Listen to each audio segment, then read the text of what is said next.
I do want to share with our listeners that we have gone all in on converting one of our spaces into an exhibition space. Studio 62 will have art exhibitions every month, so each first Friday, stop by Studio 62 at 2729 North 62nd Street in the Benson neighborhood, as well as check out AC at Trudy's for more First Friday exhibitions.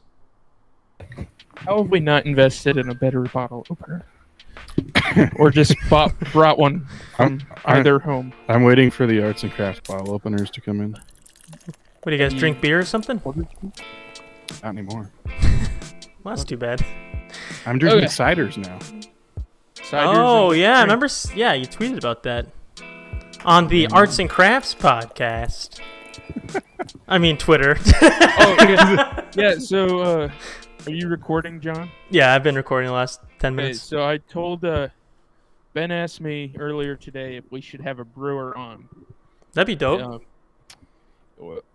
Or if that's not arty enough. There's not enough arts there. And I said, well, it is an art. I said, well, we'll drink artisan ales and talk about crafts. So it still fits our theme. Hey, speaking of arty, things that are arty, check out this little button. Whoa, that's actually sick. That's really cool. I love Artie. I hope he's not sick. We just got him. Coming soon to our shop. What's the link to the shop, Ben? Exarbancreative.com/shop. Actually, I think it's /Exarban-supply. So we've made it nice and easy for people. Nice, yeah. I hope but we'll update our socials when that does become available. Check us out on Twitter though, Arts Crafts Pod, at Arts Crafts Pod on Twitter. Also check out Instagram, AC_Omaha. A lot of the podcast notifications go out there, so make sure to follow those socials and don't miss a beat. But welcome everybody to a new episode of Arts and Crafts. I believe it's episode 10, 11? Well, it's 11. 10 comes out. But we're in double digits, and that's really exciting because the majority of podcasts don't make it past 7 episodes. So the fact that we're into double digits is wonderful. It's true. It's true. Anyways, I believe we're in double digits. I don't believe that we've made it further than many others. We have, and let that sink in. Because with me, as always, is Ben Matukowicz and Reed Doling, the dynamic duo over there in Omaha, and I'm still in Indianapolis for a little bit. But how are you doing? How's Omaha? It's still here. That's good. I don't know if it's thriving without you, but it's still here. I hope that wasn't too loud. As usual, I'm like, I'm going to use the mic stand, and after a minute, I'm like, I'm taking this thing off. Be off. really loud and take it off. I'm excited for today's beer. I have never had this kind of beer before, but it's not mine to talk about. I think this is technically Ben's. I think all three of us chose but this technically I purchased it, so I don't know. Well, someone talk about it. I don't care which one it is. It's one of you two. I talked about the last one. We have, from Elysian Brewing out of Seattle, Washington, the Night Owl Pumpkin Ale. Are we ready to pop the top? Yeah, can you pass the bottle opener around after you're finished, John? It's funny because I'm not there. I'm embarrassingly bad at opening up beers with a bottle opener. I think if that was the test to get into a bar, at least yours isn't bat shaped. I don't. This could not be harder.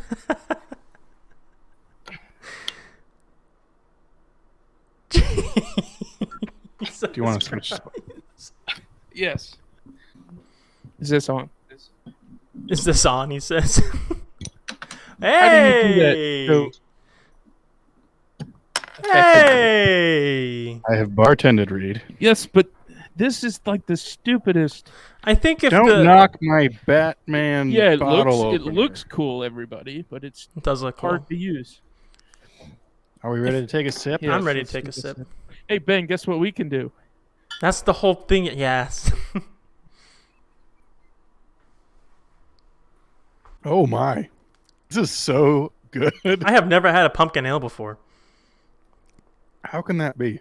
I've never I mean, had I know it. there's not a ton of them. No, I had this. I had to go to two different stores here in Indy just to find any Really? pumpkin ales. Yeah, Any pumpkin ales. yeah. There was no. This was the only pumpkin ale I saw at Wow. the second it's liquor it's store I a went good to. thing that this is the one we picked then. Reed, Yeah. would you like to tell our listeners about our challenge today of selecting our beer? Yes, so we didn't pick a big macro brew, I guess. Is that true? Like, In the sense that it's not like, it's not widely known. yeah, it is a nationally distributed brand, Yeah. but it is a craft brewery out of Seattle. So it's not Yes. like one of the big Millers or Right, Anheuser's or I anything guess- like that. Yeah, so It's no Sam Adams Oktoberfest. we decided that we would have a pumpkin ale. You on- keep stepping on my court. we decided that we would have a pumpkin ale on this episode of Arts and Crafts. So Ben and I went to the local wine, beer, and spirits liquor store, Booze R Us, as some may call it, to look for a pumpkin beer that John may be able to find in Indianapolis. So we found a few. We asked John what he'd be able to find. He said that Elysian one. I've seen their beers around. So we picked it. And we immediately were like, yeah, he's not going to be able to find it for some reason. But I told Reed that I was expecting us to get a text like, "Bad news, fellas. Bad news, fellow. I do use fellows a lot. Not only could I not find that exact pumpkin beer, but all they had was Miller Lite all they yeah, or something. Just something. so I all they thought had you was might- Keystone. You might try that light beer and Mountain Dew trend. Have you heard about that? Yeah. What is? Is it Miller and is it Miller Well, Mountain Dew or is it any light It's beer? just any light beer, I Okay. guess. I don't. I have no I'm not desire gonna to go do out that. and buy a light beer to try it. So This is pretty good. The next beer I'll put it in a glass so we can see the color. I'm really interested if it's going to be We keep orangey forgetting to do or. that. yeah, So forgetting. Mine's expired. I'm just kidding.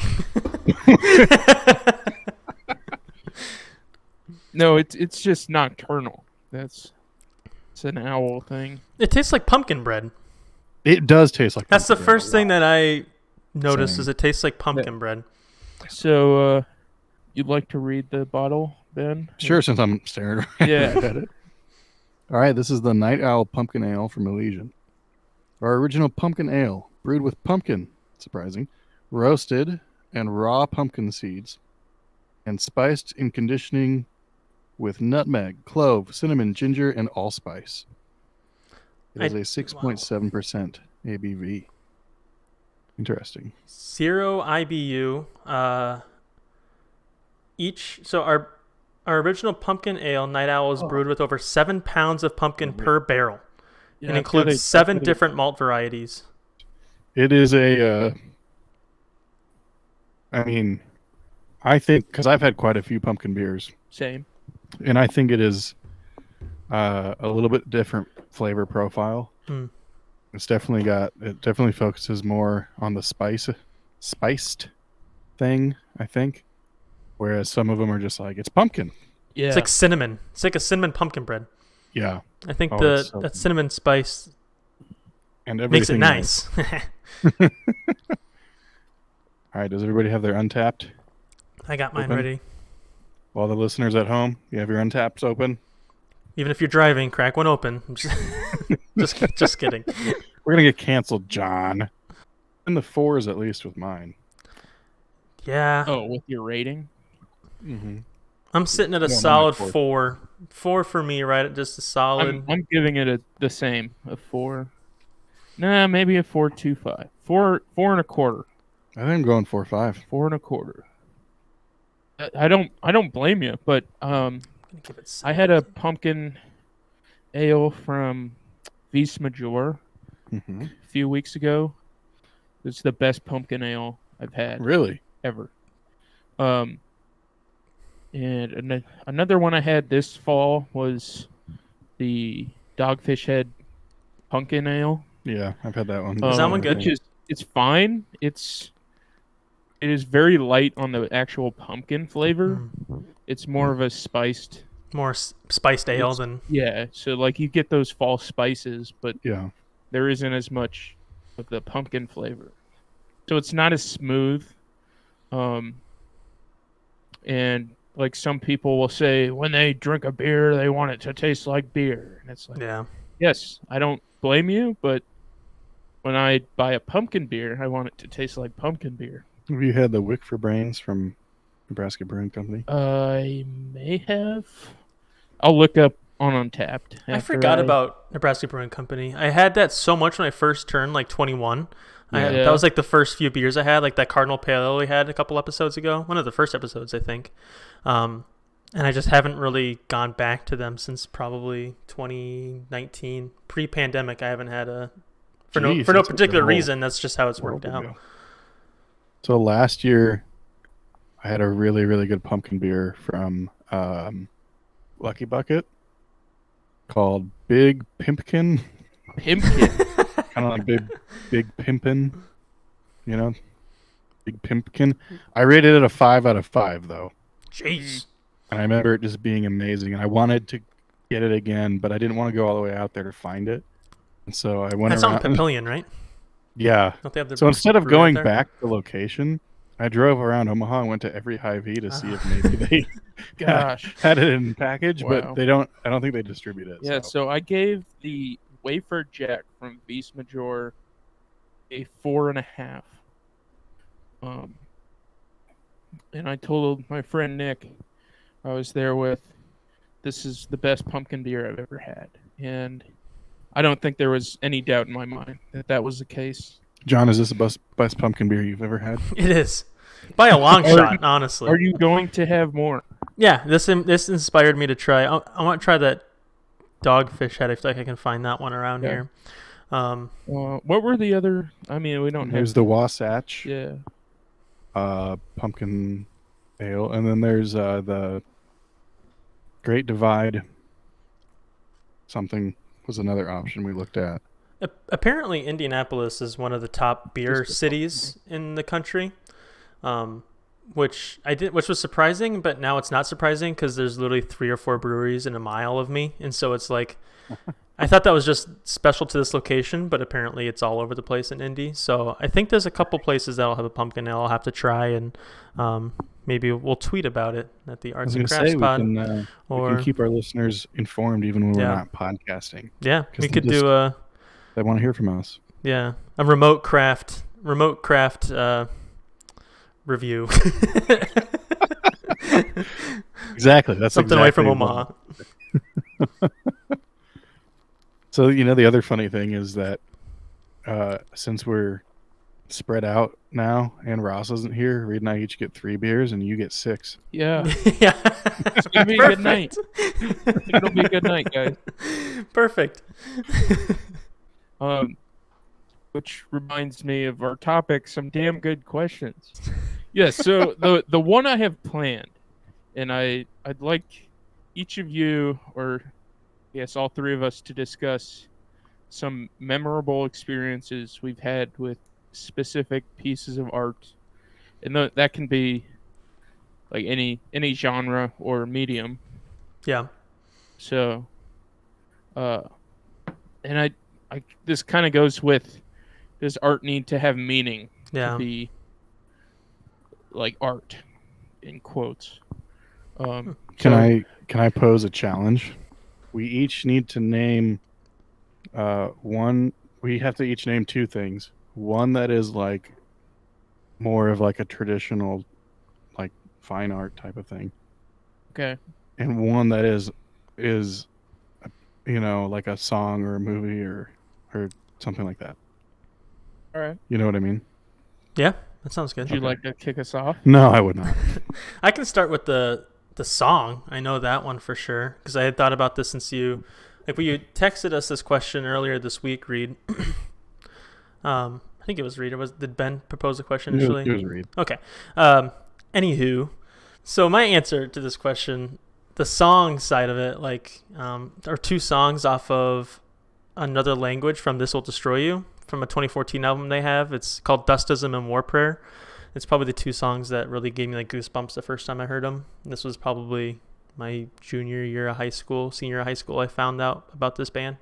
So that's my answer for the song portion of it. But that kind of really opened up my eyes to that physical feeling of art. You know what I mean? Right. I guess that's kind of what I was going for, is like what made it stick with you? I mean, I think that just it stuck with me because that's the first time that I've ever experienced that with any sort of art. You know what I mean? It's like, oh, this song's good, or oh, that's a really cool piece of physical art, but it never like actually moved me to like the point where they're almost like crying. It's like, why am I crying over a 6-minute song that doesn't even have lyrics in it? Like, you know what I mean? And so I don't know. I think that's kind of why it stuck with me, and it kind of opened up the door to having that feeling with other mediums. I don't know. I kind of like, it was like an awakening almost, not to sound too pretentious, but you do. No, I'm just yeah, kidding. I know. I'm just kidding. So, Ben, I'm still trying to think of mine. Okay. We'll wait.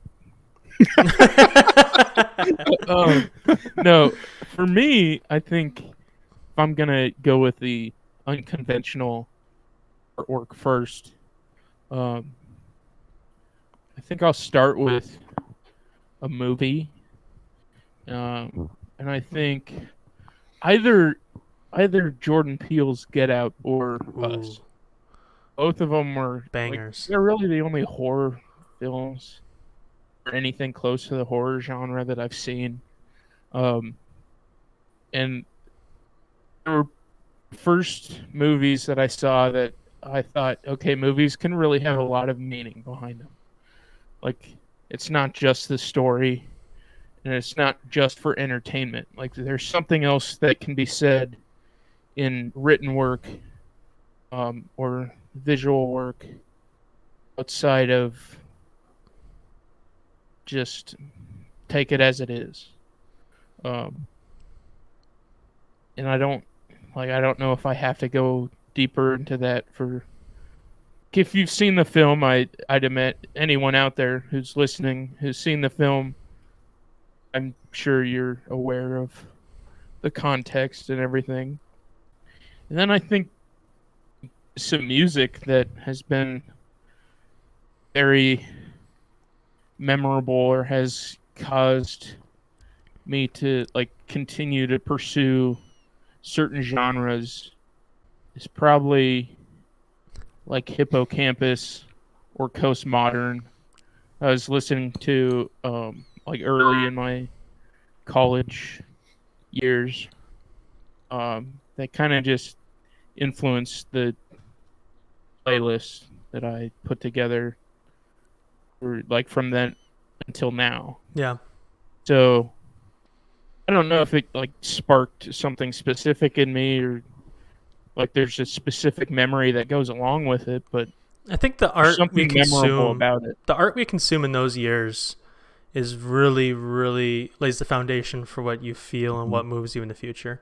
And didn't really realize that till just now. But I mean, that's why the music I like now is because the music I listened to in the kitchen I worked in when I was 14, 15. You know what I mean? I think that goes also towards traditional, quote unquote, traditional like works of art too. Like the art you consume during that time is what you like as an adult, which I guess makes sense because there's other things like that too. The sports you consume during that time, but I never really thought of it that way. So that's interesting. Nostalgia is a hell of a drug. It really is. Yeah. So speaking of nostalgia, I have two examples that are sort of more of the media or non-traditional art type of side of things. But everyone has to wait and watch me open a beer real quick. Okay. With the Batman. Open another one. So when I'm ready. I think if not to take I don't know how the hell you do that so easy. Not to take us too far off the topic, but I think if I went to a bar and they said, hey, use this bottle opener to open up a bottle of beer, and that'll let you know if we're old enough to get in, I would not get into another bar the rest of my life. I am so bad at using a bottle opener, and it's embarrassing. See, like, this happens every time. Okay, It used to happen to me all the time. it's too. probably What am a I, bad dumb? bottle opener then. You gotta just do it fast. I'm just not getting into another bar ever again. It's fine. He's not gonna get into another beer ever Okay, again. Anyways, So, yeah, I want to hear what you're talking. Sorry. 2 examples I thought of both come from a time in my life that was very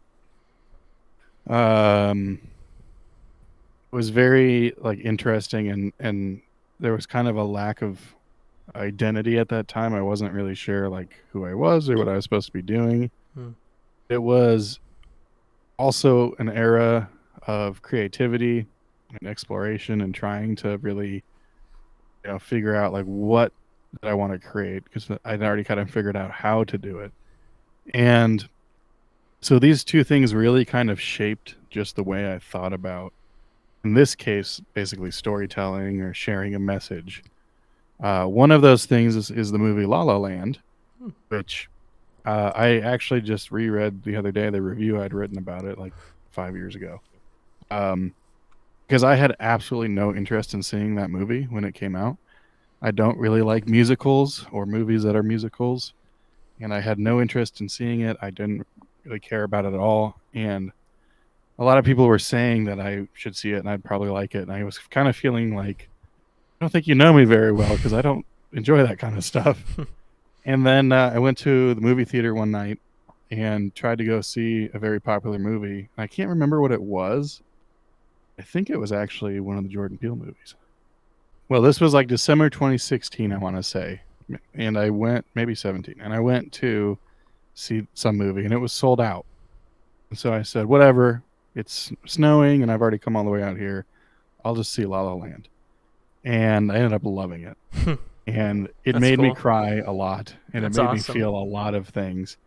And it was very uncomfortable for me because the storyline, the plot, is very similar to my own life. Just in terms of I don't live in LA and dance around on cars and things like that, but just the part, I have been to LA, but I was dancing by myself at a music festival.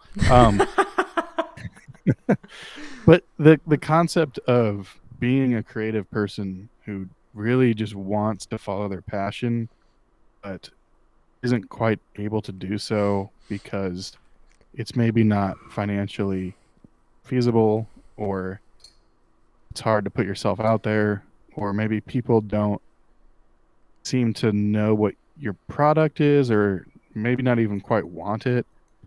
Just all that sort of challenge of like trying to put your creativity out there, but facing all these roadblocks. And so the character in La La Land is kind of going through that, and the challenges he faces just mirrored a lot of things I was experiencing at that time. So it really made me think about like, wow, this is not only really relatable, but it's a great way to tell a story, and it's a really, really good way to share these ideas, share these messages, these emotions in a way that's entertaining and beautiful and fun, and it was just an incredible movie. And the other thing that was happening around that time in 2017 was LCD Sound System had gotten back together and released a new album called American Dream. And what an album, huh? What an album. Well, so at first I didn't like it because it's not what I was used to. Yeah. Right? It wasn't the old songs I was familiar with. But over the course of the summer, I listened to it like almost every single day. I would sit in the backyard and work on my laptop and just play this album from beginning to end and just feel stuff. Like I'd get drawn away from what I was working on because I would feel emotions that were just refusing to remain quiet. All these songs, it wasn't even necessarily the lyrics even, but all these songs had these sort of like powerful emotional type of drive to them that I hadn't really thought about in music before. I've always loved LCD Sound System, and I think all their music brings out some emotion, but this album really did it in a way that was so new to me. Just to be able to feel kind of what you were talking about, John, like just to feel like a physical reaction like that. Music is just like it's something that I hope everyone can experience at some point, even if it's a little sad or painful. but it's such a beautiful, I think, part of like the human existence Yeah. is, someone or a group of some people can create this thing, this work of art, and share it, and then other people can feel emotions based off of that. Whether it's the same emotions the creators felt or not isn't really the point. It's that, someone is responding to your work, and I think that's kind of, That's the the goal, ultimate goal. Yeah. I I don't know. I mean, Reed mentioned, I don't know if like, I think that type of response cements something as art. I don't know if it's necessary for that response to make something art, though. Right. Yeah, I think I agree with that.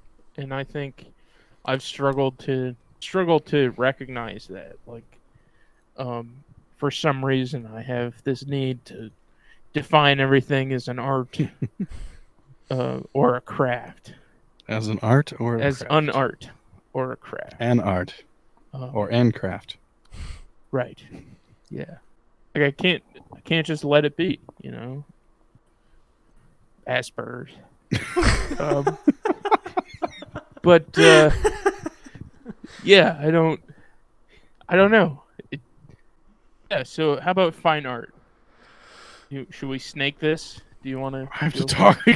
I can start if John. Is there a piece of fine art that has been memorable to you in some way, or created a memory for you? I would say that the fine art, I don't know the name. It sounds bad, but I don't know the name of it. It's literally almost any time I go to like a local art show, there's always a piece there that gives me that kind of, there's always some sort of memorable piece, whether it's at Benson First Friday. I went to Indianapolis. They have a First Friday in our area. And there's always going to be a piece of art that gives you that kind of butterflies or that kind of like pensive, like melancholy feel. I don't know. Anytime art makes me feel something, it's usually sad art. I don't know if that's just how it is with you guys too. Yeah, I don't know if it's more reflective on me, but I wish I could give you a specific answer. There was a lot of stuff in reading your last show, Amidst the Uncertainty. I can't remember the name of the pieces, but there was one or two. If I saw them, I could tell you the ones that made me. Well, don't. I'm not gonna know the names. I mean, I could go grab them and show them all. Get some eyes on those art pieces. I would definitely say that the traditional fine art side of things has that same effect. I mean, as a musician, music has more, not meaning, but it's more relatable to me because I don't make fine art. I don't make physical art. And so I don't really fully understand the full process behind it. Whereas in music, I can. But your stuff is fine. Thanks. Your art's fine. Yeah. But that's my answer. Okay. I think that's a good answer. Good answer. Ready for Reed to school ya? You'd be pretty good on Family Feud. Good answer. I should have a podcast about art and beer. Look what he's doing. He's dumping out his beer. What's a Jack glass? What a color. Is that pumpkin color? No, it's more. It almost looks like the Oktoberfest from last 2 episodes ago. It's pretty dark. I bet it's a little lighter than that one though. My turn?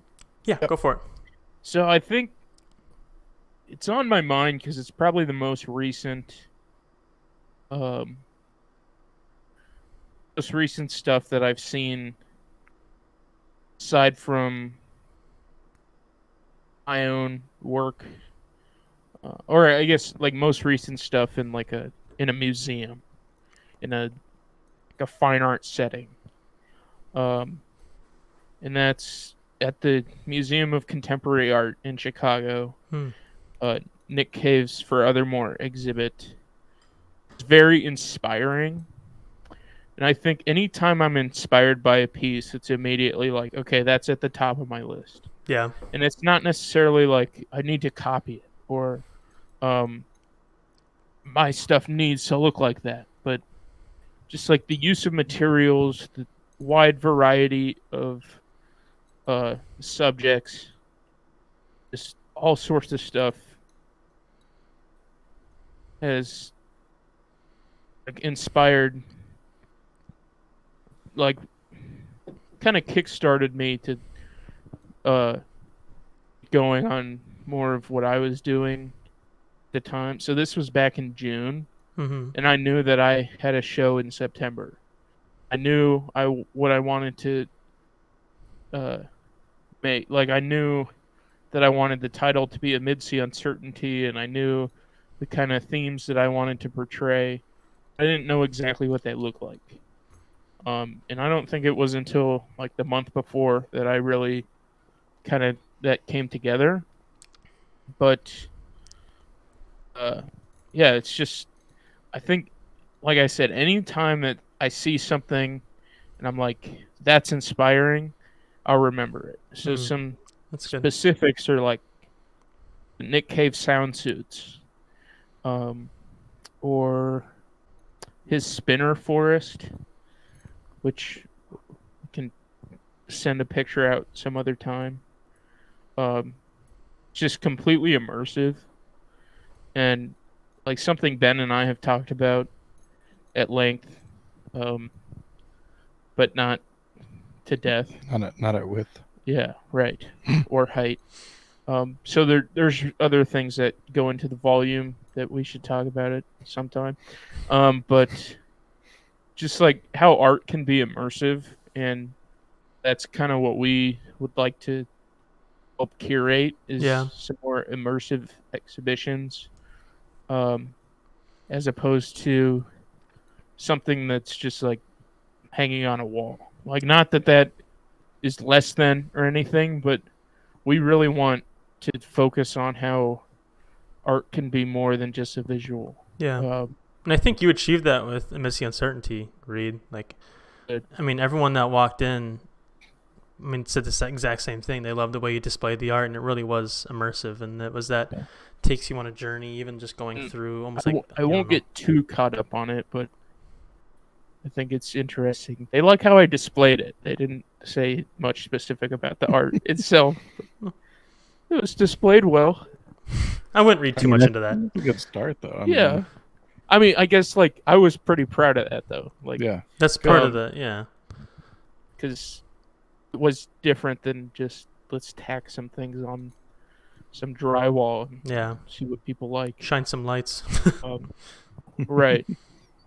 So, how about you, Ben? What's some fine art that's spoken to you? Well, I was first of all trying to think of there was a local exhibition that I'm pretty sure was at Pet Shop, and I cannot find the name of it for the life of me. I've gone back to like 2019 to try to find it. Do you remember when it might have been? No, probably 2019. What might have been involved in it? So if it was all the way back then, I wouldn't know. So Yeah, it was before your time. okay. Yeah, I'm only about 3 years old. So.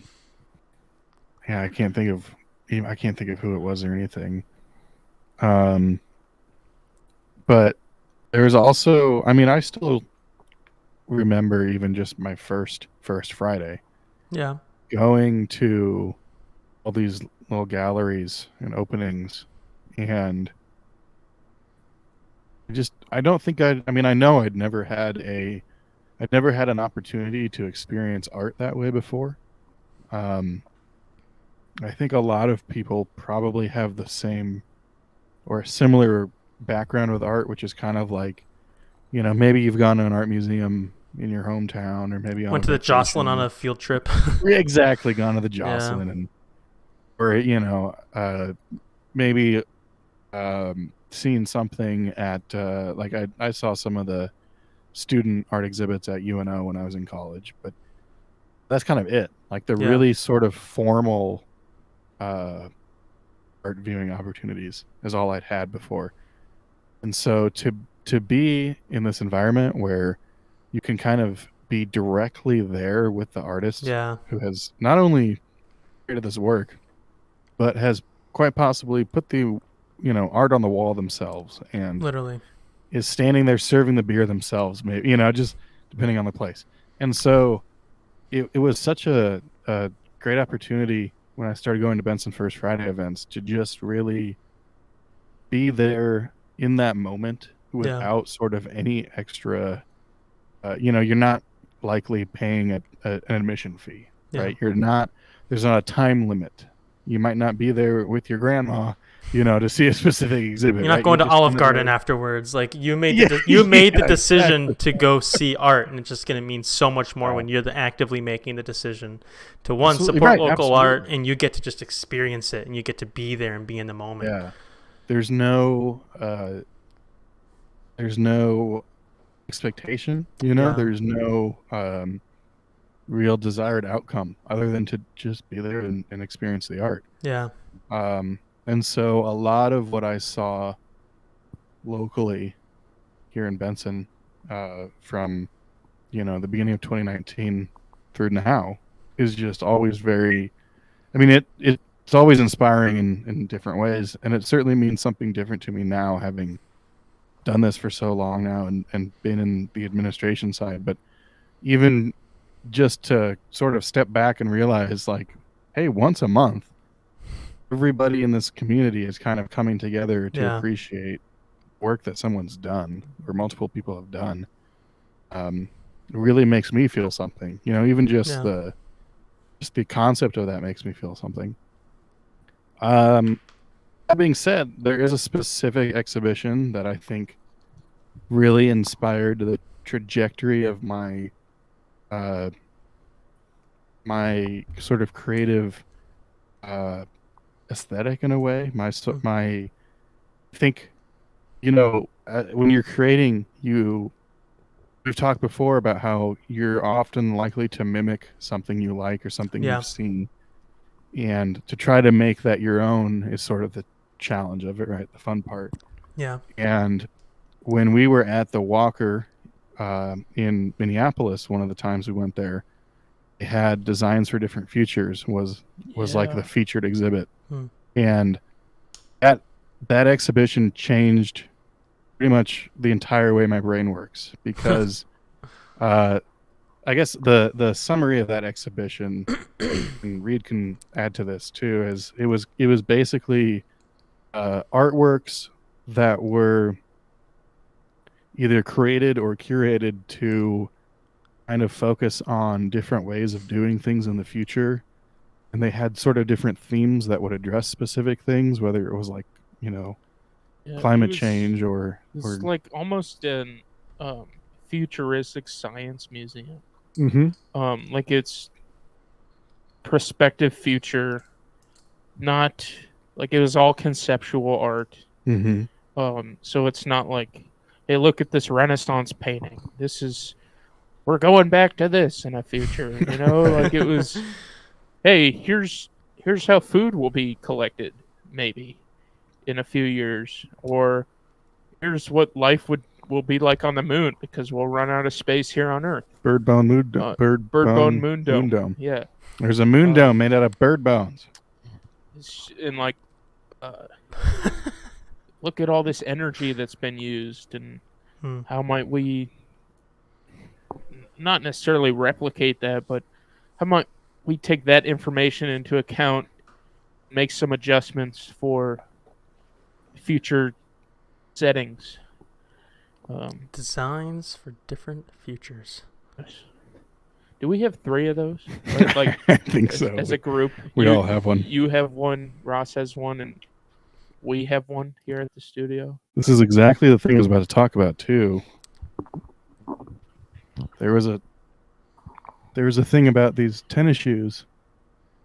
They were tennis shoes that were sort of thrifted and manipulated, and there was just so many little elements of that exhibition. There's something from that exhibition that John may already know about, but there's some game.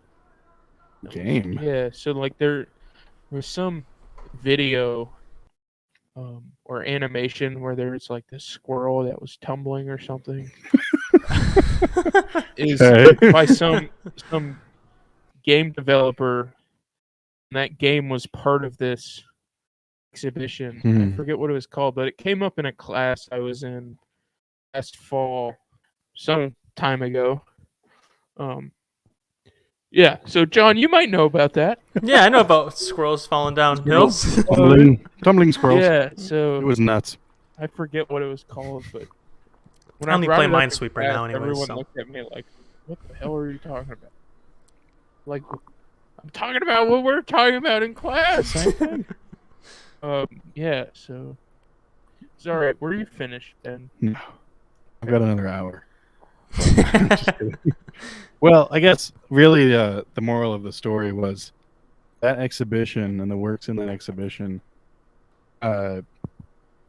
opened my mind to thinking about art as not just a way to share messages of what you've experienced now or what you're currently experiencing, but also to have that sort of conceptual aspect to it, like what could something be?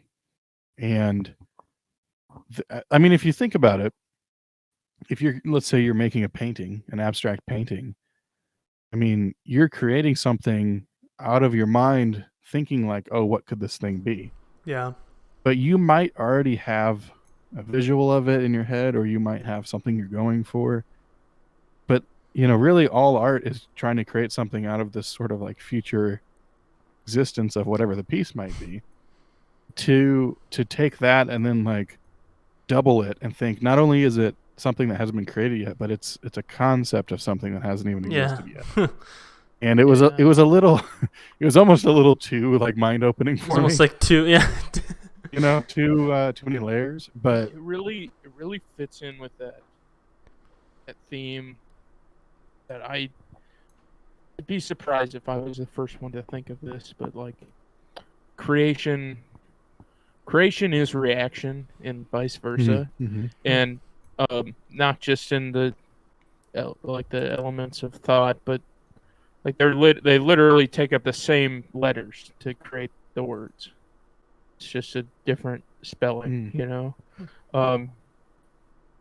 So I don't know if I was going anywhere else with that, but no, that's cool. That's what I've been thinking with that Designs for Different Futures exhibit. Yeah, and it was very much the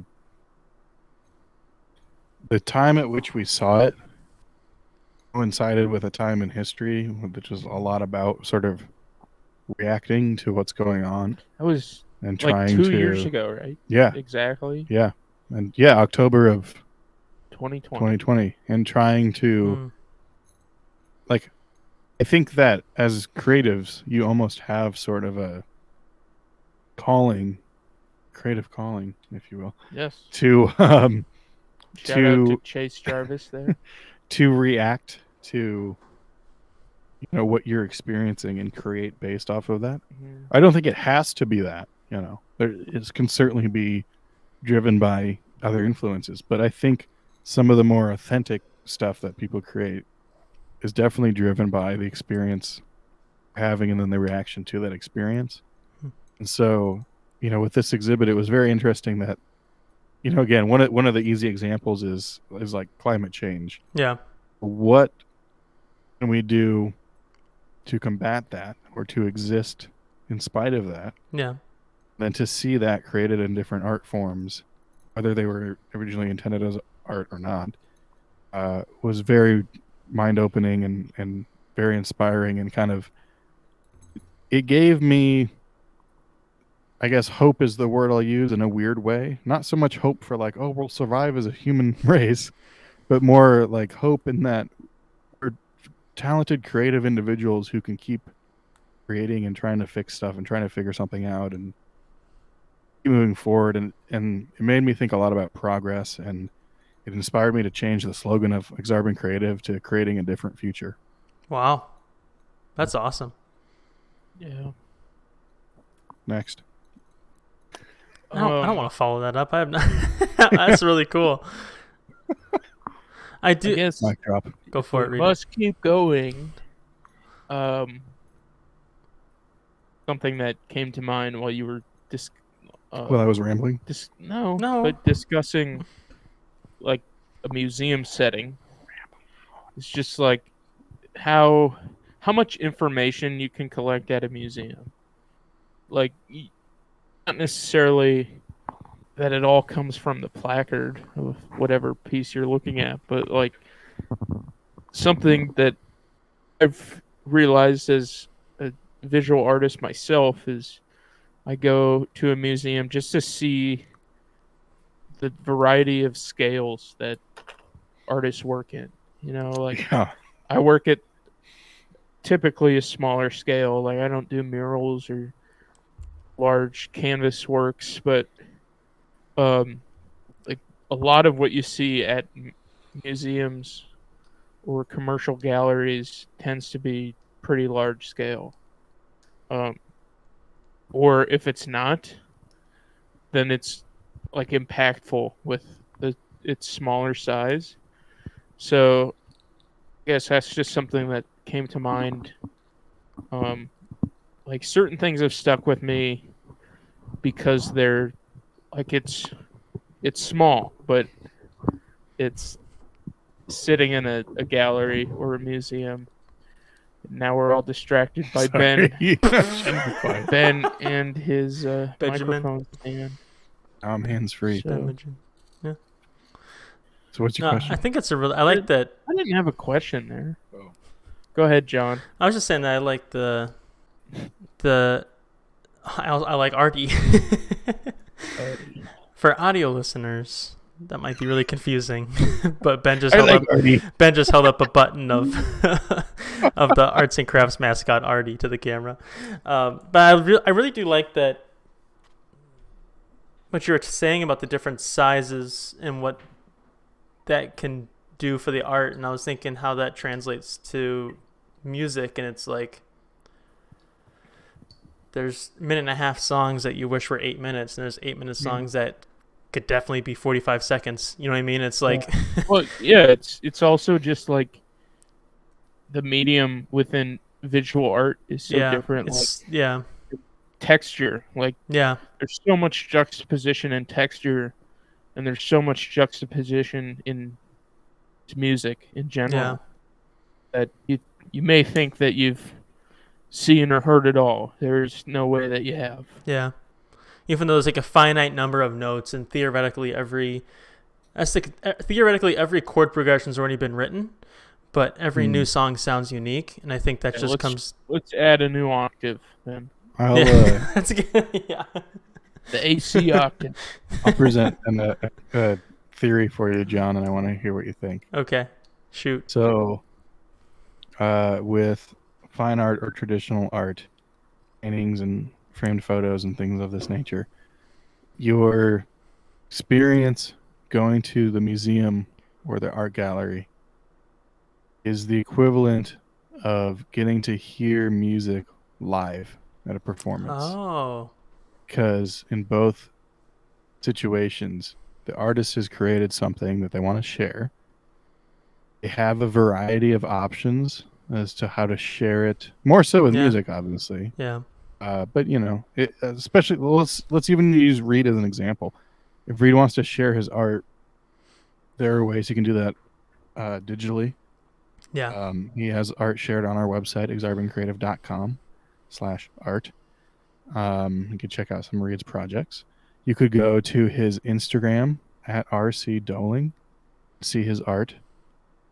Or the ultimate example is to come see it in person when it's on display, which is, my theory here is like that's the equivalent of like, I'm going to go try to see LCD Sound System perform live. Oh, there's some right behind us. Yeah. I'm touching it. I have some over there. Oh, nice. Yeah. I have a funny story for that later. So I think that's a really interesting analogy in that it makes me think that I wonder if artists, so obviously people like Reed, physical artists, Ben, like your ideal scenario for someone to experience your art is in person at a gallery, and with the original piece, not a print, not a digital copy, but the original piece. I think the interesting thing with music is that an artist can do way more in a studio than they can on stage. And so maybe they have their desired, quote unquote, desired way of listening to their album already out in an album. Yeah. And then the live is just the bonus. It's just a way more exciting, way more hype version. Yeah.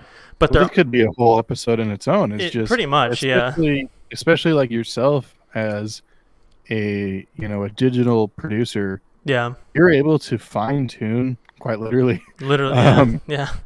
Every detail the way you want it and then put it out. I mean, especially too when we're talking about like lo-fi music that you are producing. Your end goal is to create this thing that sounds perfect in your mind. Yeah. On a digital level, right? Like a digital medium. Yeah. And you personally like aren't currently actively seeking to play music live. Like that's just not what you do. Yeah. But so maybe I'm sure not only does it change, artist to artist, but it's definitely interesting to think that like the live performance is sort of a bonus. Like it's like I've already created this artwork. Yeah. I've created this masterpiece. And now you want me to play it to you? Yeah. In person? Yeah. I don't have a sound engineer where I can redo the verse 4 times if I don't like the previous, Right. I don't know, because I've had that discussion with other people who just really like music. It's like, what's the best way to experience an album or a specific song? Is it live or is it from digitally on the album? How they sat in with the engineer and designed the song to sound or designed the album to sound.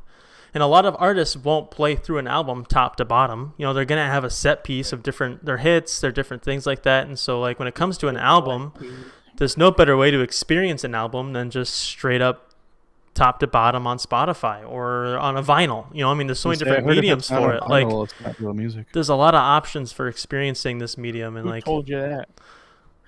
John told me. What John said if it's not on vinyl, it's not real music. I didn't say that. You got Because then I wouldn't make real music. John?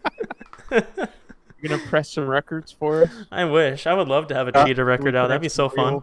Cheetah? John, have you noticed, I know you said you went to a First Friday, right? Yeah. Do you have interest, not like serious, but sort of casual interest in collecting local art pieces that you find? I have interest in it. In the budget. If it's in the budget and it's something that, if I get to talk to the artist, I think that's a big part of it. So we're in kind of like the arts district. It's like basically the Benson of Indy. It's actually really sweet. So you guys should come visit because you would love it. There's a bunch of breweries and art. Anyways. I'll be there in 10 minutes. How many beds you got at that Airbnb? One extra. Perfect.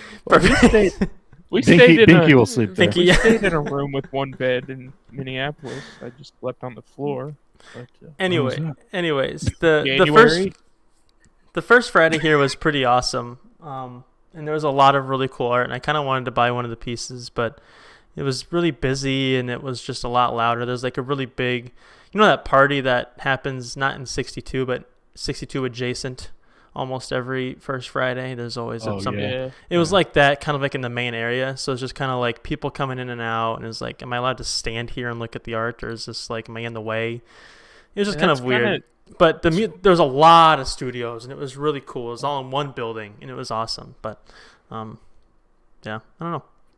You want another? May I have another beer? I bet within no time you'll be like making the soundscapes for those things. I should put some AC. I put some arts and crafts stickers around on like the posts, like the sticker walls around, but nice. One of them got covered up the next day. That was kind of depressing. It was really comical. I had been stressing about where to put that sticker for like 3 months. I finally put one on a post, and then we come back a week later and it's covered up. It was really funny. Another one. I've got a bunch of swag I'm going to have to send you. We are over time, so if we have any closing statements. I guess the question I'd like to pose is It's just the same question for our listeners: is Hmm. what specific pieces or works of art have created memories for you? And like, you don't have to share with us, but if you'd If you like do to, want to we're share, tweet at Arts- ArtsCraftsPod on Twitter yes. with the hashtag ArtsCraftsBurningQuestions. And then we can kind of Sure. filter that, and we can look at those responses. We would love to hear Or- what you have to say. Or send email. us an email Yeah. at podcasts@extravagantcreative.com. I'll give our listeners one more option too. If you don't have an answer, if you haven't found some piece of art yet that you've connected to, come to Benson First Friday. Yes. It's every first Friday of the month. If you come to the Benson neighborhood of Omaha, there's all kinds of art to see. If you specifically want to stop by Studio 62, 2727 No, North, 2729 North 62nd Street, or AC at Trudy's, 2814 North 60th Street, you can semi-guarantee we'll have something cool going on. That'd be something cool to check out. But even if you don't want to check out those places, just check out a First Friday, whether you're in Omaha or Indianapolis or any city that has one. Most places have a First Friday. Go support some local art. Support local art. And if it's not a First Friday and you're trying to maintain a budget, just get in touch with us and maybe we can give you some recommendations. So It's true. Just reach out. We'll respond. I think one last thought I had is, and everything we've talked about tonight really makes me feel stronger than ever about my personal mission, and I think our mission as a group of making the arts more accessible. Yeah. So whether that is art, fine art, music, film, photography, podcasting, any creative thing, really, it's all out there and it's all accessible. And we want to make sure that everyone is able to sort of connect with each other. So, reach out to us, reach out to people in your community, chat with people, get to know people. And the more connections you make, the better everything will be, I think, creatively and otherwise. But there's a lot of awesome, talented, creative people out there. And if you kind of go out and connect with them and try to kind of see what they're doing, I guarantee you're going to find something pretty cool. Hell yeah. Absolutely. cheers. Cheers, everybody. That's the end of our episode 11 of Arts and Crafts. We will see you here again the next episode. Thanks again for listening. He doesn't want to do it. Yeah. Bye, everybody. Yeah,